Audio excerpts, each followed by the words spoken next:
నాన్నగారు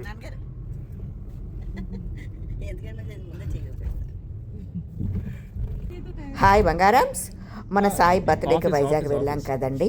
అప్పుడు సింహాచలం కూడా వెళ్ళాము. సాయి వాళ్ళ ఇంటి దగ్గర నుండి సింహాచలం వెళ్ళే రూట్ చాలా బాగుంటుందండి. చూడండి, చాలా అందంగా ఉంటుందండి. అది మీకు కూడా ఒకసారి చూపిద్దామని చేస్తున్నానండి ఈ వీడియో. చాలా విషయాలు కూడా మీతో పంచుకుంటాను, ఎక్కడా బోర్ కొట్టదు. చూడండి, సాయి మా చిన్నవాడు ఐఎన్ఎస్ కళింగాలోనే 10th వరకు చదువుకున్నారండి. 10th తర్వాత ఆర్టీసీ కాంప్లెక్స్ దగ్గర ఉన్న ఒక కాలేజీలో మా చిన్నవాడు జాయిన్ చేశాము. సాయి మాత్రం +2 చదువుతూ కళింగాలోనే ఉండిపోయాడు. వాళ్ళిద్దరూ ఫ్రెండ్స్. సాయి వాళ్ళ అమ్మగారు నేను ఫ్రెండ్స్ అనమాట. లేకపోతే చూడండి, వారం రోజులు ఫ్రెండ్స్ ఇంట్లో ఎవరైనా ఉండగలరా? అది ఈ రోజుల్లో. సాయి వాళ్ళ అమ్మగారి జీవితంలో నా జీవితంలో జరిగిన సంఘటనలన్నీ చాలా వరకు సిమిలారిటీస్ ఉంటాయండి. అందుకనో ఏమోనండి, ఇద్దరం బాగా కలిసిపోయాము. నేను సాయి వాళ్ళ అమ్మగారికి ఒక డ్రెస్ తీసుకువెళ్ళానండి. అప్పుడైనా ఆమె మొహంలో అంత ఆనందం చూడలేదండి. రేపు సింహాచలం వెళ్దామా అని అడిగానండి. ఇంక అంతే. ఆమె ఎంత సంబరపడిపోయారంటే, ఎప్పటికప్పుడు సింహాచలం వెళ్తూనే ఉంటారండి సాయితో. కానీ సింహాచలం వరాహ నరసింహస్వామి అంటే ఆమెకు అంత ఇష్టమంట. అందుకనే నేను బయలుదేరించానండి. ఒకరి మనసు అయితే తోడబుట్టిన వాళ్ళు అర్థం చేసుకుంటారు, లేదంటే బెస్ట్ ఫ్రెండ్స్ అర్థం చేసుకుంటారు, అంతే కదండి. ఇప్పుడు వస్తుందేమో రుషికొండ బీచ్ అండి. ఇదిగోండి, లెఫ్ట్ సైడ్ తిరిగి కొద్దిగా లోపలికి వెళ్తే రుషికొండ బీచ్ వస్తుంది. ఎంత అద్భుతంగా ఉంటుందంటే బీచ్, ఆ పరిసరాలు. ఈసారి వెళ్ళేటప్పుడు తప్పకుండా మీకు వీడియో తీసి పెడతాను. పక్కనే జగనన్న కట్టించిన బిల్డింగులండి. రోడ్డు మీద నుండి అంత బాగా కనబడవు, కానీ ఎదురుగా స్వామివారి టెంపుల్ పైనుండి చూస్తుంటే ఎంత అద్భుతంగా ఉంటుందంటే రుషికొండ బీచ్, ఆ పక్కనే జగనన్న కట్టించిన బిల్డింగులు. ఇదేమో గీతం కాలేజ్ అండి. స్వామివారి టెంపుల్ చూడండి. స్వామివారి టెంపుల్ కూడా ఎంత అద్భుతంగా ఉంటుందంటే చుట్టూ కొండలు, సముద్రం, జగనన్న కట్టించిన బిల్డింగులు, గీతం కాలేజ్. ఆ కొండ మీద నుండి వ్యూ మాత్రం అదిరిపోతుందండి. ఎప్పటికప్పుడు మేము వైజాగ్లో ఉండేటప్పుడు వెళ్ళేవాళ్ళమండి. మేము ఇక్కడ దగ్గరలోనే ఉండేవాళ్ళమండి. పెద్దవాడు చదువు, వాడి ఉద్యోగం, చిన్నవాడు కళింగాలో చదవడం, గీతంలో చదవడం. అలా ఈ రూట్ అన్నా, ఈ పరిసరాలన్నా మాకు ప్రత్యేకమైన అభిమానం. కనీసం 20 సంవత్సరాలు ఇక్కడే ఉన్నామండి. ఇదిగోండి స్వామివారి ఆలయం. ఈసారి వెళ్ళేటప్పుడు మీకు వీడియో తీసి పెడతాను. ఆ పరిసరాలు అవి ఎంత అద్భుతంగా ఉంటాయంటే. ఇప్పుడు వస్తుంది రాడిసన్ హోటల్ అండి. లోపల యాంబియన్స్ ఉంటుందండి. నిజంగా ఎంత బాగుంటుందంటే ఈసారి ఎప్పుడైనా వెళ్ళేటప్పుడు వీడియో తీసి పెడతానండి. మా బంధువులు 2-3 పెళ్ళిళ్ళకి వెళ్ళానండి. ప్లేటు 2500 అండి. సామాన్యులు మనం చేయలేమండి. ఎవరి పెళ్ళికైనా వెళ్ళి ఎంజాయ్ చేయడము అంతేను. నా పక్కన ఉన్నది ఎవరో గుర్తుపట్టారా? గుర్తుపడితే కామెంట్ చేయండి. బీచ్ చూడండి, కనీసం 10 కిలోమీటర్ల మనతో వస్తుందండి. ఒక దగ్గర సింహాచలం వెళ్ళడానికి రైట్ తిరిగిపోతాము, అక్కడ మాత్రం కట్ అయిపోతుంది. అంకుల్ గారికి నాకు బీచ్ అంటే చాలా ఇష్టం అండి. అప్పుడు మాకు స్కూటర్ ఉండేది. మేము గాజువాకలో ఉండేవాళ్ళము. ప్రతి వారము వచ్చేసేవాళ్ళమండి. అప్పుడు ఇంకా సెల్ ఫోన్లు లేవు కదా. ఎవరైనా మా ఇంటికి వస్తే డోర్ లాక్ చేసి ఉంటే వాళ్ళు అనుకునేవారు, ఇక్కడి నుండి భీమిలి వరకు బీచ్ అంతా వెతికితే ఎక్కడో ఒక దగ్గర వీళ్ళిద్దరూ దొరుకుతారా అని జోకులు వేసుకునేవారు. మా ఆడపడుచు గారి పిల్లలు ఫోన్లు చేస్తే బీచ్లో ఉన్నాంరా అని అంటే, ఏంటత్తా ఎప్పుడు యంగ కపుల్లాగా బీచ్లంటే తిరుగుతుంటారు అని ఒకటే జోకులండి మా మీద. బీచ్ విషయంలో మాత్రం మమ్మల్ని కొట్టేవారు లేరండి. అంత పిచ్చి మా ఇద్దరికి బీచ్ అంటే. ఎదురుగా కనబడుతుంది చూడండి డాల్ఫిన్స్ నోసు. ఇది వైజాగ్కే ప్రత్యేకం కదండి, అందరికీ తెలుసు. మనం ఎక్కడికి వెళ్ళినా ఇది మాత్రం కనబడుతుందండి. ఇప్పుడు ఎదురుగా వస్తుంది ముత్యాలమ్మ అమ్మవారి కోవిలండి. మేము ఈ పక్కనే సాగర్ నగర్లో ఉండేవాళ్ళం అన్నమాట. నేను ఏ చీర కొనుక్కున్నా, ఏ నగలు కొనుక్కున్నా ఈ అమ్మవారికి చూపించేదాన్నండి, ముత్యాలమ్మ అమ్మవారు. ఆ పక్కనే రైట్ సైడు జూ అండి. మేము నడుచుకొని వెళ్ళిపోయే వాళ్ళమండి, అంత దగ్గర అనమాట. అంటే జూ బ్యాక్ గేటు. ఇప్పుడేమో తెన్నేటి పార్కు వస్తుంది చూడండి. అంతకుముందు ఇదిగోండి ఈ కొండ చుట్టూ తిరిగి వచ్చేవాళ్ళమండి సాగర్నగర్ రావాలంటే. మధ్యలో ఇలా రోడ్డు వేశారండి, కొండను తవ్వేసి రోడ్డు వేశారండి. చాలా ఈజీ అయిపోయింది. తర్వాత తెన్నేటి పార్క్ని బాగా డెవలప్ చేశారు. చూడండి వస్తుంది ఐ లవ్ వైజాగ్ అని. నా ఫొటోస్లో ఎక్కువగా ఉంటుంది. ఇక్కడి నుంచి సీ వ్యూ ఎంత బాగుంటుందంటే ఫొటోస్ తీసుకోవడానికి, వీడియోలకి. ఇంకా యంగ్స్టర్స్ ఇక్కడే ఉంటారండి. మేము ఎర్లీ మార్నింగ్ కాబట్టి ఇంకా ఎవరు లేరు కానీ లేదు ఈవినింగ్ అయితే ఇదంతాను కార్లు జనాలతో నిండిపోతుందండి. చూడండి వ్యూ ఎంత బాగుందో. అప్పుడు ఒకసారి అండమాన్ నుండి షిప్పు వచ్చేసింది కదండి, అది ఇక్కడేనండి కిందన ఉంటుంది. ఇంకా మరి బీచ్ కనబడదండి. రైట్ తిరిగేసి విశాలాక్షి నగర్ మీదుగా హనుమంతవాక జంక్షన్కి వచ్చేసాము. ఇక్కడ కొత్తగా హనుమంతుడి విగ్రహం పెట్టినట్లున్నారండి. నేను ఇదే చూడడం, మేము ఉండేటప్పుడు లేదు, హనుమంతవాక జంక్షన్ కదండి, అందుకని హనుమంతుడి విగ్రహం పెట్టినట్లున్నారు. ఇంకా right side LV Prasad eye institute ఉంటుందండి. ఎంత పెద్దగా ఉంటుందంటే లోపల చాలా బాగుంటుందండి. ఒక పెద్ద ఉద్యానవనంలా ఉంటుంది. అంకుల్ గారికి ఐ ఆపరేషన్ ఇక్కడే చేయించాము. ఒక్క ఎల్వి ప్రసాద్ ఐ హాస్పిటలే కాదండి, ఈ దారంతా కూడా హాస్పిటల్సేనండి. Care hospital, Pinnacle, Q1 hospital, Apollo అయితే ఒక పెద్ద కోటలా ఉంటుందండి. నిజంగా చాలా పెద్దదండి. ఒక పెద్ద ఉద్యానవనం లాగా మధ్యలో కోటలా ఉంటుందండి. హనుమంతవాక దాటాక ఇదంతా అడవివరం అండి. పేరు తగ్గట్టుగా అడవిలా ఉండేది. మేము సింహాచలం వెళ్ళడానికి ఈ రూట్లోంచే దగ్గరని వెళ్ళేవాళ్ళమండి. అదే గాజువాక నుంచి అయితే ఎన్ఏడి మీద నుండి వెళ్ళాలండి. మామూలుగా బస్సులు అవి అటే వెళ్ళేవి. ఇది షార్ట్ రూట్ అనమాట. అడవివరం అన్నందుకు అడవిలా ఉండేదండి. మొత్తం విలేజ్ అనమాట. పక్కనే పైనాపిల్ కాలనీ అని ఇప్పటికీ ఉందండి. నేను వెళ్ళేటప్పుడు చదివేదాన్ని, పైనాపిల్ కాలనీ ఏంటి వెరైటీగా ఉంది అని. ఇప్పటికీ ఉందండి, కాకపోతే బోర్డు ఎక్కడ మిస్ అయ్యింది. హాస్పిటల్స్ అన్నీ దాటాక ముడసర్లోవ పార్క్ వస్తుందండి. అంటే ముడసర్లోవ రిజర్వాయర్ అనమాట. వర్షపు నీటిని నిల్వ చేసి నగరానికి నీటి సరఫరా అందజేస్తుంది. పక్కన ఫోటో పెడతాను చూడండి. మాటల్లో పడి ముఖద్వారం దగ్గరికి వచ్చేసాము.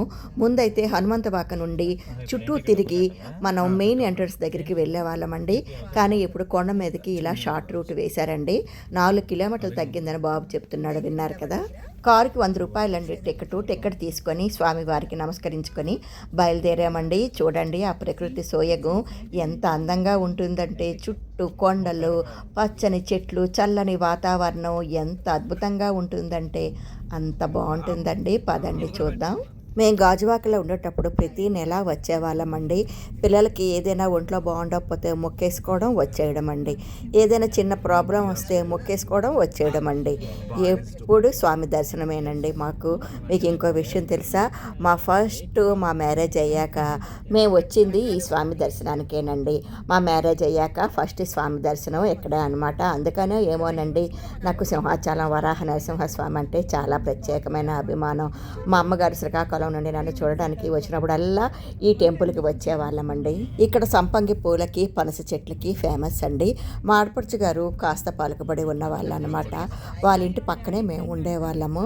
ఇక్కడ నుంచి పనసకాయ బిర్యానీ, పనసకాయ జీడిపప్పు కూర అయితే ఎంత బాగుంటుందోనండి, నేను ఎక్కడా తినలేదు మళ్ళీ అలా. అలాగే ఆకుపచ్చ సంపంగులు, పసుపు సంపంగులు కూడా మంచి సువాసనతో ఉండేవండి. నేను ఎక్కడికైనా పని మీద బయటకు వెళ్ళినా నేను వచ్చే వరకు మా ఆడపడుచు గారు నా కోసం దాచి ఉంచేవారండి. జీడిపప్పు, పనసకాయ కూర కూడా స్వర్ణకి ఇష్టము అని తీసి పక్కన పెట్టేవారండి. మా ఆడపడుచు గారే కాదు, వాళ్ళ అత్తగారు కూడా నన్ను కన్నబిడ్డలా చూసుకునేవారండి. వాళ్ళతో వెళ్ళినప్పుడు కానీ, లేదంటే వారు ఎవరికైనా ఫోన్ చేసి చెప్పినప్పుడు కానీ, గర్భగుడిలోకి వెళ్ళి నేను ఎన్నిసార్లు స్వామిని దర్శనం చేసుకున్నానో లెక్కే లేదండి. అంటే గర్భగుడిలో దగ్గర నుండి స్వామిని చూసే అదృష్టం అన్నమాట. మా వైజాగ్ వాళ్ళకి తెలుసండి మా బ్యాక్గ్రౌండ్. భాషా బ్యాక్గ్రౌండ్ కాదులేండి, కొద్దిగా ఏదో అలా అన్నమాట. మీకేం అదృష్టవంతులు అని అంటారా? అలా ఏం లేదండి. నా జీవితంలో కూడా దురదృష్టకరమైన సంఘటనలు కొల్లలు ఉన్నాయండి. అందరి జీవితాల్లో కూడా అదృష్టకరమైన సంఘటనలు ఉంటాయి, దురదృష్టకరమైన సంఘటనలు ఉంటాయి. రెండు స్వీకరించాలండి, తప్పదు.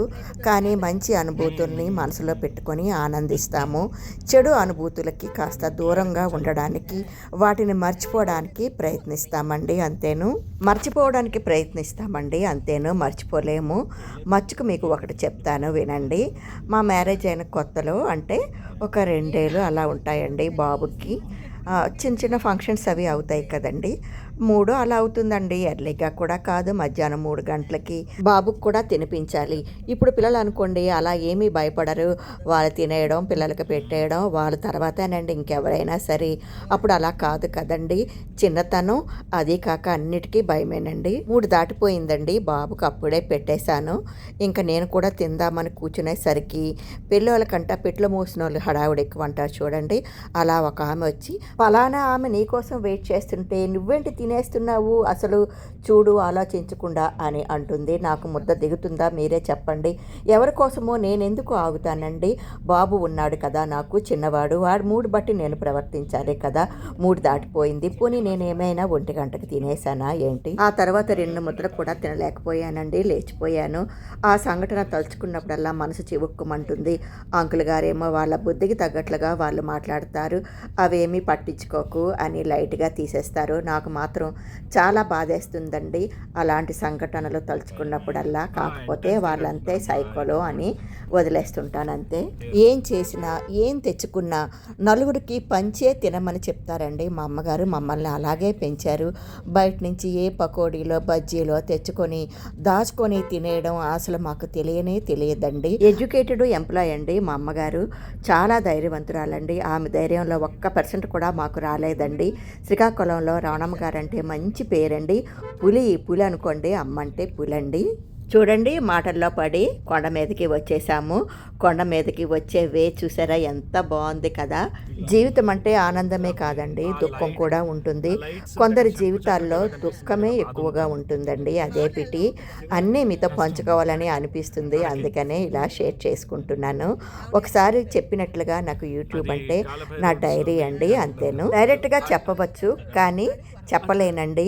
నాకు జర్నీ అంటే చాలా ఇష్టమండి, అందుకనే జర్నీ చేస్తూ నా అనుభవాలు, నా జీవితంలో జరిగిన సంఘటనలు మీతో పంచుకోవాలని అనుకుంటున్నాను. నిజంగా స్వామి సన్నిధిలో చెప్తున్నాను, నేను చెప్తున్నవన్నీ జెన్యూనేనండి, మసిపూసి మామిడికాయ మాత్రం కాదు. కొండ మీదకి వచ్చేసామండి.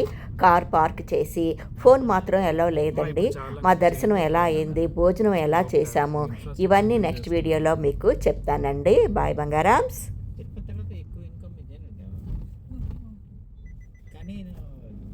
విజయవాడ దొరక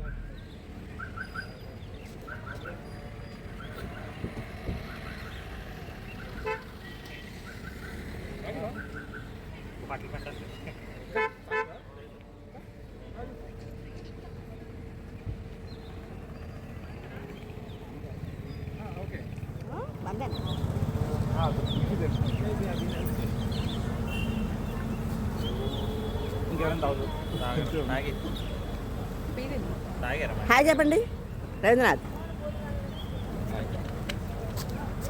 హాయ్ చెప్పమ్మా సాయి. Hello hi. వస్తాడు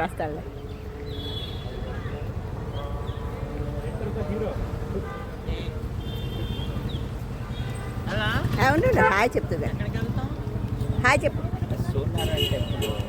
అది కార్ మీద వెళ్ళాలి కదండి.